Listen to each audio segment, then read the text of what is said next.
in this practical, we will determine whether chlorophyll is indeed necessary for photosynthesis. For the practical, you would need a destarched leaf which is variegated, which means that there are parts that are green, which contain chlorophyll, and other parts, if you look on the margin here, you will see that no green pigment occurs in that leaf, and that's why it is colorless. Now, what do we need to do to destarch this pot plant? We would have to place it into a dark cupboard for about 48 hours to ensure that all the starch that has been produced previously will have been used up, even the parts that would maybe be in the non-colored parts of the leaf.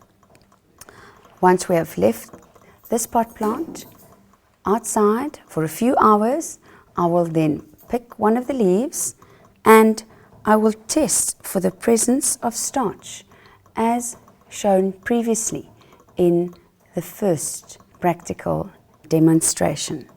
Now, once we have done that, and we have tested for the presence of starch, and we have added iodine solution to the leaf after the test for starch, we will see that the parts that did contain chlorophyll has now tested positive for starch.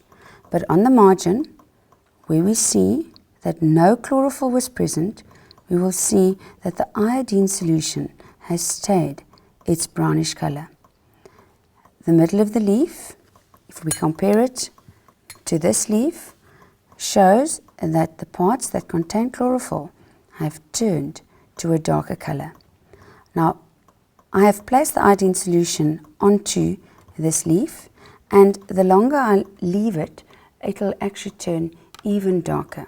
So we can see a definite difference. The longer the iodine solution stays on that leaf, it will turn even darker to a blue-black color.